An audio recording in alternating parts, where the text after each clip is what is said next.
Hey everybody, welcome back to Sip and Talk. Sip and Talk listeners. I'm Joe. It's Sunny here. And I'm so ready to dive into today's topic. Excited to be back with you all. But before we get started, Oh, yes. any fun stories from your week? Oh, gosh. Let me think.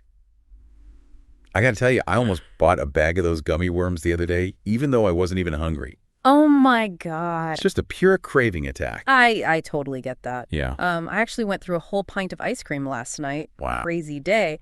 But looking back, I wasn't physically hungry at all. That's the thing. It's Yeah. like sometimes our brains just tell us we need something. Yeah. Even when our body's like, no, we're good. Exactly. So it makes me wonder, are we really hungry when we think we are?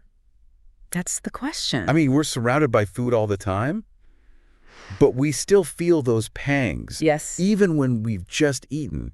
So what's the deal with hunger in this modern world? Such a good question and a super relevant one. Yeah. I think we should unpack that a little bit. Let's unpack it. We're diving into the age-old question. Right. Are we really hungry?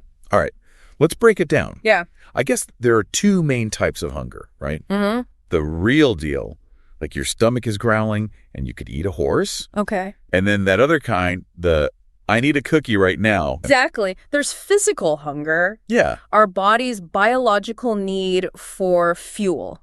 got it. Think stomach growling, low energy, Yeah. that kind of thing. Right. And then there's emotional hunger, Okay. which is driven by, our emotions. Makes sense.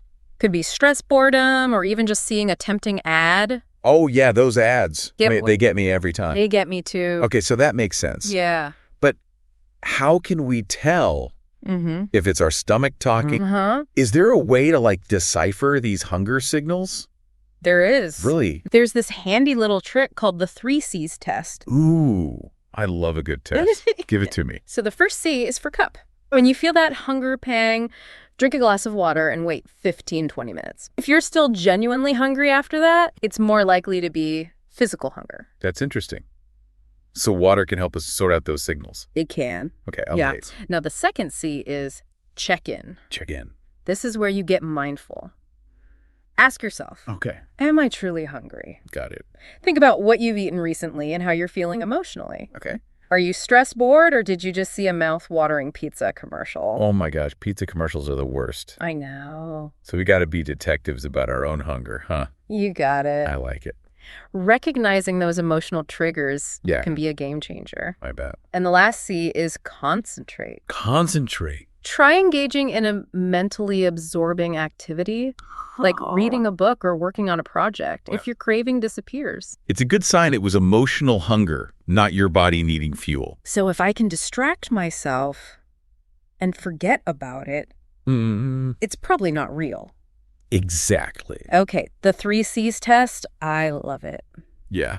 It's simple, Yeah, yet so powerful. it is. I'm totally going to try this out next time I get a snack attack. Yes. Let's talk about hormones. Hormones, gotta love them. Yes, always. What did these guys do?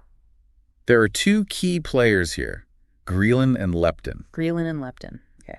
Think of ghrelin as the hunger hormone. Okay. It basically tells your brain, hey, time to eat. Right. Ghrelin levels usually rise before meals and drop after you've eaten. So it's like ghrelin is our body's personal dinner bell. Exactly. I get it. I get it. Now what about leptin? Now, leptin is the opposite. Okay. It's the satiety hormone Okay. that signals to your brain, okay, you're full. You can stop now. It's produced in our fat cells and helps regulate our energy balance. So it's like a built-in stop sign for eating. Yes. Cool. It is cool. But here's the thing. I've heard that these hormones can get out of whack, right? You're absolutely right. Yeah. The modern lifestyle, with all of its processed foods, stress, and sleep deprivation, Oh, yeah. can really mess with these hormonal signals. Like how? For example, have you heard of leptin resistance? Leptin resistance. It rings a bell, but I'm not sure I fully get it. Well, it's basically when your body becomes less sensitive to leptin signals, Oh. meaning your brain doesn't get the memo that you're full, Oh, no. even though you might have eaten enough. So even though our body's saying, we're good, our brain's like, man, keep eating. That's a great way to put it. What? And this can lead to overeating and weight gain, even when we're not consciously ignoring our hunger cues. So it's like our internal communication system is getting scrambled. It seems like there's so much working against us when it comes to understanding our hunger signals. It can feel that way sometimes. So how do we even stand a chance against these hormonal hijackers? Well, the good news is that we're not helpless victims. Okay. Good. By understanding how these hormones work and the factors that influence them, Yeah. we can start making more informed choices. I like the sound of that. Mm-hmm. What are some practical things we can do to start getting back in control? Well, let's start by looking at some real-world examples Okay. of how these different types of hunger play out. Okay. Have you ever found yourself reaching for food even though you knew you weren't physically hungry? Oh, all the time. Like just the other day, I had a huge lunch, but then someone brought in donuts to the office, and suddenly I was starving. Oh, gosh. I know. I mean, who can resist a donut, right? I hear you. Yeah. That's a classic example of emotional hunger taking over. Yeah. The donuts weren't filling a physical need, but they were offering a quick hit of pleasure and comfort. It's like our emotions have a direct line to the snack drawer. And you know what? I wasn't even craving a healthy donut. It had to be the chocolate glazed, super sugary kind. I understand. My rational brain knew it wasn't a good choice, but those cravings were strong. That's exactly how emotional eating works. Yeah. We're not choosing foods based on nutrition, Right. but rather on their ability to provide an instant emotional fix. Yeah. It's like our feelings are hijacking our rational decision-making. This is making me think about all the times I've mindlessly snacked while watching TV or working. It's like my hand goes on autopilot to the bag of chips, and before I know it, the bag is empty. Yes. Do you ever find yourself doing that? Absolutely. We all have our moments of weakness. I remember this one time, I was stressing over a presentation and ended up devouring a whole bag of pretzels without even realizing it. Oh, the stress-eating pretzels, I feel you. But okay, let's get back to the science for a minute. You mentioned how modern life can mess with our hormones. Can you tell us more about that? Absolutely. Think about the typical Western diet. It's loaded with processed foods, refined sugars, and unhealthy fats. These foods are designed to be hyperpalatable, meaning they trigger our reward centers and make us crave more even when we're full. So it's like the food industry is playing mind games with our biology. It's definitely playing a role, and it goes beyond just feeling good. These foods cause rapid spikes in blood sugar followed by crashes, and guess what? Those crashes leave us feeling tired, sluggish, and, hungry again soon after. Ugh, it's a vicious cycle. We eat the junk, our blood sugar goes haywire, and then we crave more of the same unhealthy stuff. You got it. And it ties into the concept of food addiction. The more we expose ourselves to these highly processed, sugary foods, the more we reinforce those cravings. It becomes harder to distinguish true hunger from intense desires for a quick sugar fix. That's kind of scary. But it makes sense. It's like our brains get hooked on those feel-good chemicals. But it's not just the food itself, right? Our fast-paced, always-on lifestyle probably plays a role too. You're absolutely right. Chronic stress is a major contributor to emotional eating. When we're overwhelmed, anxious, or just plain exhausted, we often turn to food for comfort. Tell me about it. When I'm stressed, a big bowl of pasta or a pint of ice cream feels like the best solution in the world, but I know it's not really helping in the long run. And that's the key takeaway here. Understanding the difference between physical and emotional hunger empowers us to make conscious choices that nourish our bodies, not just our emotions. I'm starting to see that. Yeah. It's not about depriving ourselves, but about being more aware and making choices that align with our health goals. So are there any tips for navigating this tricky world of hunger? Absolutely. There are plenty of simple strategies we can use in our daily lives. One of the most effective is mindful eating. Okay, mindful eating. I hear the term a lot these days. What does it actually mean? It sounds simple, but it's about really paying attention to our food. How often do we actually slow down and savor each bite? You're right. I'm usually multitasking while I eat, scrolling through my phone, watching TV, you name it. Exactly. Mindful eating means putting away distractions, slowing down, and savoring the taste, texture, and aroma of our food. It helps us feel more satisfied and recognize when we're actually full, preventing overeating. That's a great tip. It's like turning a meal into a meditation. Exactly. And another simple but powerful strategy is to make sure we're staying hydrated throughout the day. Sometimes what we think is hunger is actually just thirst. Oh, I'm so guilty of that. I'll be feeling sluggish and reach for a snack when all I really need is a big glass of water. It happens to the best of us. Keeping a water bottle handy and sipping on it throughout the day can make a big difference in managing those hunger pangs. These are great reminders. But what about when we are genuinely hungry, but it's not quite time for a full meal? Any advice for healthy snacking? Of course, snacking can be part of a healthy eating plan. The key is to choose snacks that provide a balance of nutrients. Think protein, fiber, and healthy fats to keep you feeling full and satisfied. Okay, so what are some good examples I'm trying to break out of my usual routine of grabbing a bag of chips or a candy bar? I hear you. Those are tempting, but there are so many delicious and healthy alternatives. Some of my go-to snacks include Greek yogurt with berries and granola for a protein and fiber boost, or a handful of almonds or walnuts, which are packed with healthy fats and protein. Those sound so much more satisfying than my usual processed snacks. Right, and if you're craving something a little more substantial, you could try a hard-boiled egg with some whole grain crackers or a slice of whole wheat toast with avocado. I'm definitely going to try those out. It's amazing how many healthy options there are when we start thinking outside the box. Exactly. And speaking of boxes, have you ever noticed how those processed snack foods are often marketed as being healthy or low-fat, but they're actually loaded with sugar and other ingredients that mess with our hunger signals? Ugh, it's so true. It's like they're trying to trick us into thinking we're making healthy choices when we're really not. It's all about being a savvy consumer and reading those labels carefully. Don't be fooled by marketing gimmicks. Focus on whole, unprocessed foods that provide real nourishment. Totally. Yeah. It's about voting with our dollars and supporting companies that are actually committed to producing healthy and delicious food. Exactly. But even with the best intentions, we all have those moments of weakness. What do you do when those cravings hit hard and you just can't resist that cookie or that bag of chips? Ooh, that's a tough one. I usually try to talk myself out of it, but sometimes the cravings just win. It's important to be kind to ourselves and acknowledge that no one is perfect. Instead of beating yourself up for giving in to a craving, try to learn from it. Ask yourself what triggered the craving. Were you feeling stressed, bored, or tired? Was the tempting food readily available? That's a great point. It's like being a detective for my own eating habits. Figure out the clues and then create a plan to outsmart those cravings next time. Exactly. And sometimes the best strategy is simply to remove the temptation altogether.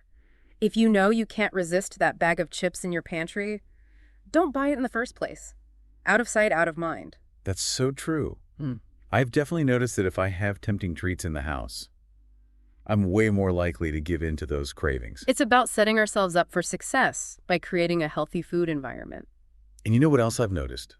When I'm really focused on a task or a project, I'm less likely to get those random snack attacks. It's like my brain is too busy to even think about food. That's a great observation. It shows how mental engagement can actually help us regulate our hunger cues. So it's not just about what we eat, but also about how we manage our thoughts and emotions. Yeah. It's like a whole person approach to healthy eating. Exactly. And speaking of whole person approaches, I'm curious to hear your thoughts on the concept of food addiction. It's something I've heard a lot about lately, but I'm not sure I fully understand it. I've heard that term too, and it definitely makes me think, is it really possible to be addicted to food in the same way that someone can be addicted to drugs or alcohol? That's a complex question, and it's often debated in the scientific community. While food addiction isn't an official clinical diagnosis, there's growing evidence to suggest that certain foods can trigger addictive-like behaviors in the brain. Oh, wow. So are you saying that our brains can get hooked on certain foods? It's a fascinating area of research. When we consume highly palatable foods, particularly those that are highly processed and loaded with sugar, our brains release dopamine, a neurotransmitter associated with pleasure and reward. This dopamine rush reinforces the desire to eat those foods again and again. So it's like those foods are hijacking our brain's reward system and making us crave more, even when we know they're not good for us. That's a great way to put it. And the more we indulge in those highly rewarding foods, the more we reinforce those neural pathways, making it even harder to resist those cravings. It's like creating a groove in our brain that makes it easier to fall back into those unhealthy habits. This is also fascinating, but also a little alarming. It's like we're constantly battling against our own biology and the powerful forces of the food industry. So how do we break free from those patterns and create a healthier relationship with food? Well, knowledge is power. The more we understand about these processes, the better equipped we are to make conscious choices. And remember, it's not about being perfect. It's about progress, not perfection. I love that. So what are some practical steps we can take to start making those positive changes? Well, one approach that's gaining popularity is intuitive eating. Have you heard of that? Intuitive eating.